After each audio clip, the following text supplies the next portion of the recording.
Beautiful podcast seeks to uncover the hidden mysteries that have been buried in our birth charts for far too long. Each aspect is a shining jewel in our apron that with some care can be seen and realized.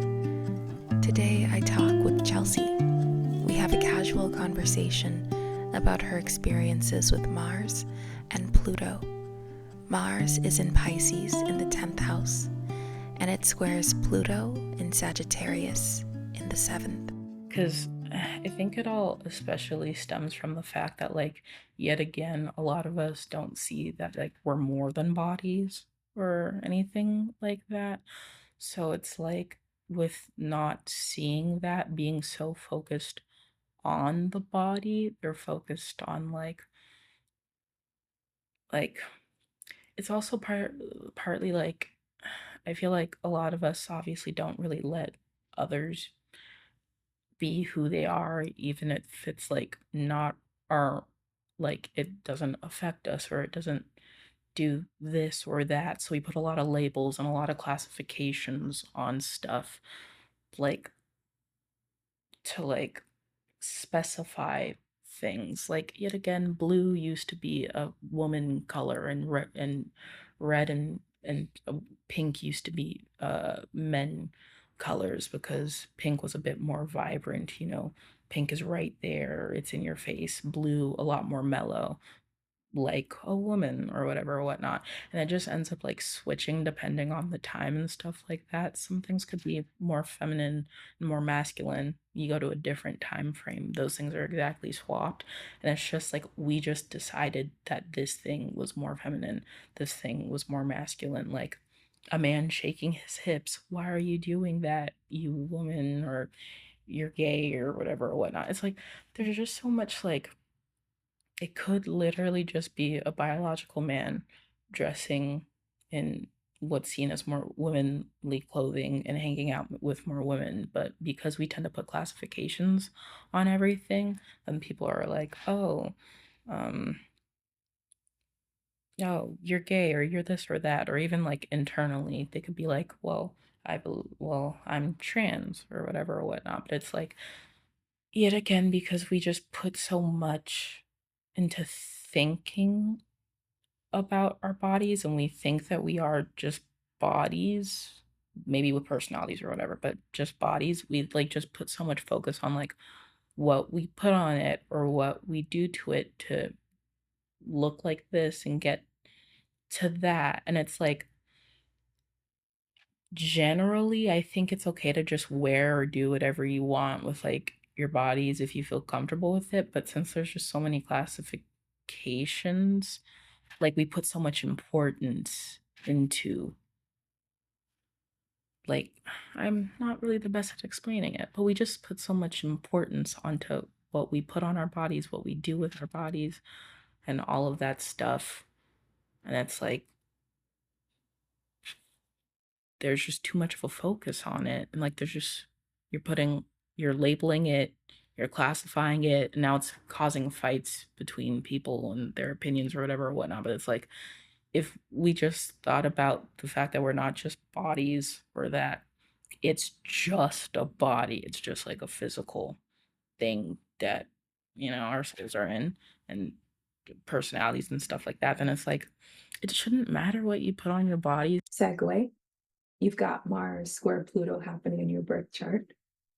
Do you know anything about what that might mean when you think about what Mars is, what Pluto is, or should I explain a little bit, or what?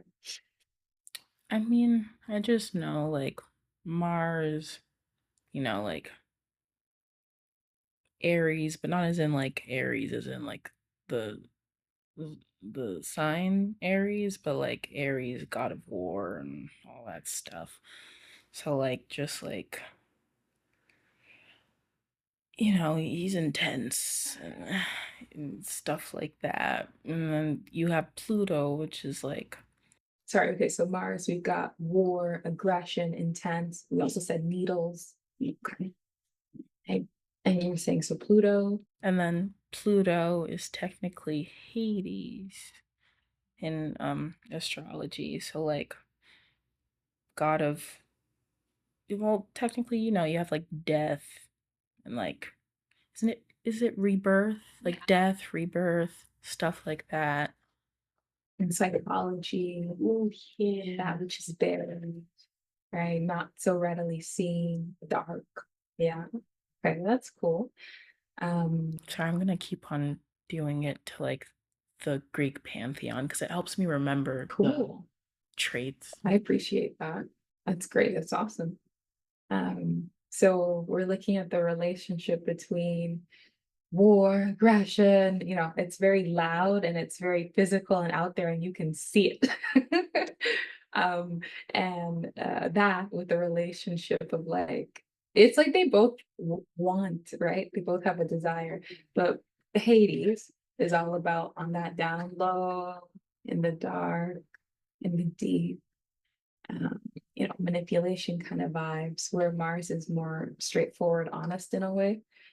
Pluto isn't so much, right? It's that kind of under kind of energy. Okay, cool. So you've got a square happening. So that tends to be like a conflict, right, in the energies. So, there can be this sort of conscious ways that you want to go about getting things that, you want or to create or to conquer, because it's a Mars energy. Everyone has Mars in their chart. Yours is in Pisces. But then there's these deep-seated desires, yeah, that are subconscious, maybe more so buried or hidden from the view of others. Um, so I find that kind of interesting that you've got Mars square Pluto happening in the chart. That kind of conflict of energy between the two. Yeah. I think with my Mars and wanting to be like out loud and stuff like that, like I think there's sort of like a tug with me. Like I feel like I know who I am, but I don't really show who I am because I don't really know how to express it in a way. So I feel like I like it's part of the reason why I feel like I can't name many traits about myself other than like I'm funny, and kind in certain aspects. And then I get to like other places and I'm like, I don't really know. Like, I mean, I know, but I just don't, I can't really express it and it just can't come to mind because it's buried deep down. That's interesting. I mean, I find that to be interesting. I'm thinking about your birth chart right now. I should have put it up actually, but you have Pluto and Sagittarius in the seventh house. Pluto can also be about our fears. Um, yeah, so Pluto and Sag in the seventh house, and your Pluto's conjunct your Mercury, it's conjunct your moon. Your sun is a little bit further away. It's at the beginning of Sag, but your Pluto's almost 20 degrees in. And so it's really closely conjunct your Mercury, and I'm pretty sure it's your moon. Um, so I loved how you were saying, I know who I am, because it feels like you do. You have like a stellium in Sagittarius. Um, and Venus is there too, I'm pretty sure. But there's that difficulty of expressing it, of sharing it with the world the way that Mars wants to. And with Mars being in Pisces, it kind of speaks to that kind of maybe that fog. I mean, I'm drawing a conclusion about you. You're the one who knows what's going on, but based on what you were sharing, it kind of sounded like it made sense. Yeah, I just wanna, I feel like I just need something to like break through. I don't know why. Yeah, I don't know. I just feel like I need a breakthrough to finally reach that point.